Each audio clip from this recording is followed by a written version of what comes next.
Working it in. Chance for Götze! Mario Götze scored for Germany!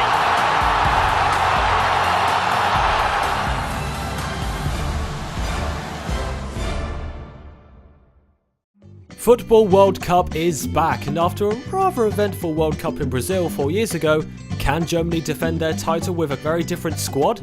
Or will the other 5 bookies' favourites take the crown from Germany this summer?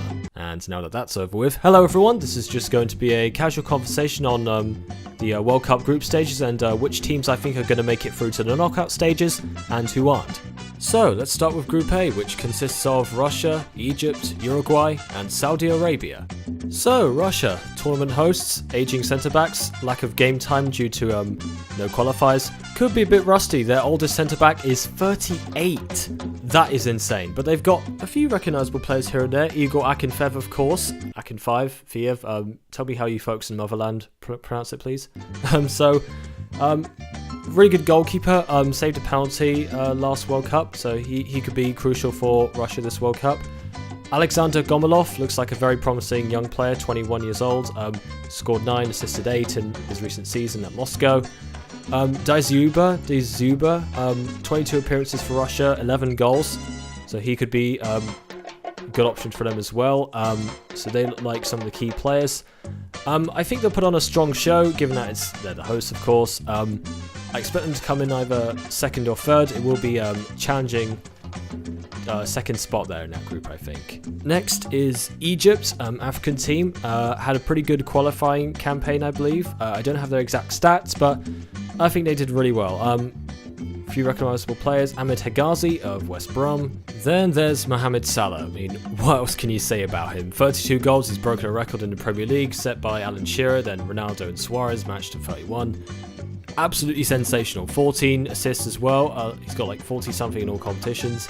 He is absolutely insane, and he will absolutely be the driving force in Egypt's team if they want to score goals, win games, and honestly, they have every chance of getting past the group stage and further on with a player like him in their team this season. So Egypt, I think, again, they will push for second place, maybe even first in the group.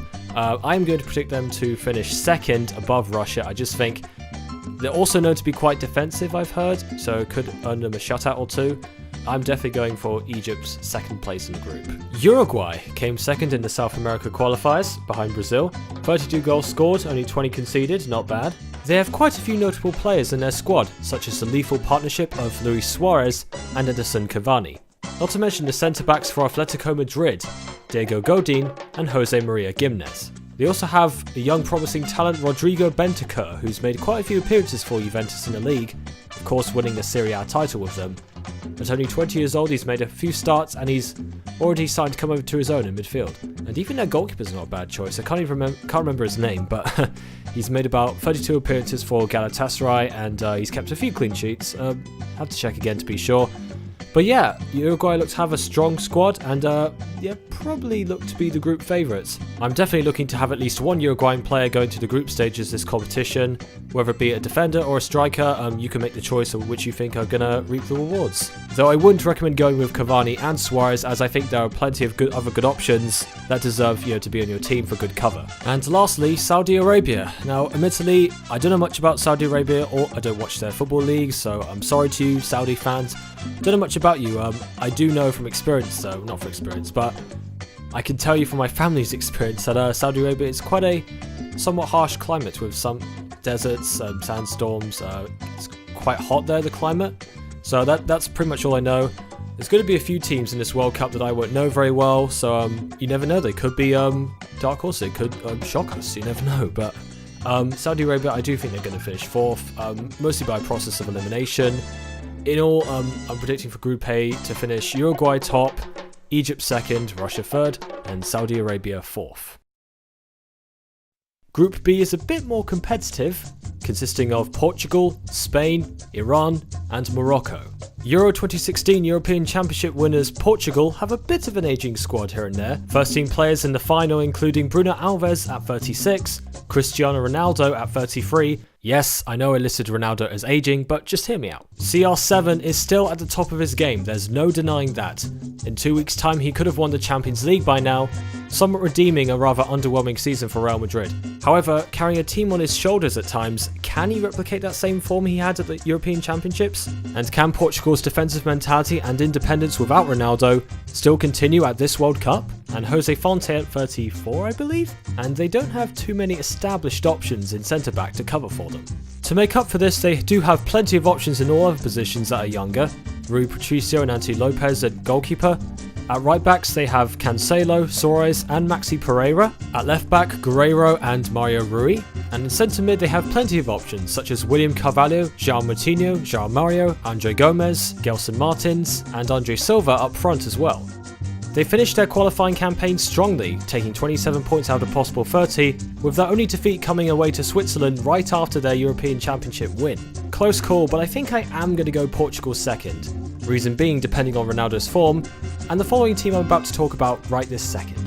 Hola! Former World Championship winners Spain and World Cup winners have gone down in people's recent memories, winning 2 back-to-back European Championships and a World Cup between the years 2008 to 2012. With the likes of Piqué, Ramos, Iniesta, Busquets, Alba all still remaining in their team. They continue to have young fresh blood being slowly introduced to their team. They'll sure want to make up for their recent World Cup outing, where they crashed out disappointingly in the group stage. Maybe this World Cup will get to see the likes of Thiago, Koke, etc. being introduced in midfield. Not to mention the likes of Isco being given a chance in the attacking department. The back four should be pretty settled. David De Gea, Alba, Ramos, Piqué, and probably Carvajal at right back. They finished very strongly in their group, only dropping 3 points I think, and qualifying first ahead of Italy. So yeah, I reckon Spain will put on a pretty good cup run and could make it all the way perhaps. It seems such a generic thing to say. I will definitely be having at least one Spanish player in my team come the World Cup, and they should finish first in their group having a mix of a solid defence and very talented and creative attacking players as well. Morocco finished top of their group in the African qualifying rounds, conceding 0 goals in the process. I like you, Morocco. That of course was in the African leagues, which might not be the same quality as in the World Cup, although they do have a few notable players in their team that could lead them to potential group stage success and beyond, such as centre-back Medya Benatia of Juventus, winning the Coppa Italia and the Serie A with the Italian Giants, scoring 2 goals in that final as well. He should be a guaranteed starter, and at a decent price he could be a decent option for the group stages. Romain Saiss has taken Wolves up to the Premier League, along with Ruben Neves of Portugal, of whom I forgot to mention. Anyway, you also have players such as Amin Harit of Schalke, who's had a decent season, Sofiane Boufal at Southampton, who's also a very talented player, and the experienced Nordin Amrabat, whose former club was Watford, before it is now CD Leganes. So as you'd guess, Morocco are quite a defensively set up team, looking to hit teams on the counter and potentially shut out opponents, and then grab a quick goal or two to win the game. However, while defence can win championships, Morocco may not have the firepower necessary to break through teams such as Portugal and Spain and qualify from that group stage. So I am going to predict them finishing third, but I think they will give it a go, but I think we'll just get run over by the other team's quality in the end. Iran are another team in the bookies' odds that are down the pecking order. There are also a lot of names I don't recognise, sorry Iranian fans. Their squad average age is 35, which is pretty old compared to the other clubs, and they don't particularly have any player that stands out amongst the other big name leagues across the country. Same as Saudi Arabia, I don't know much about their team, I'm sorry, but I'm sure if I did know much about them, they could be a dark horse, there could be surprises. But once again, I'm going to have to list them as 4th compared to the other teams in the group stage, which means my predicted rank of how Group B will end goes as follows: Spain to finish 1st, Portugal to finish 2nd, Morocco to finish 3rd, and Iran to finish 4th.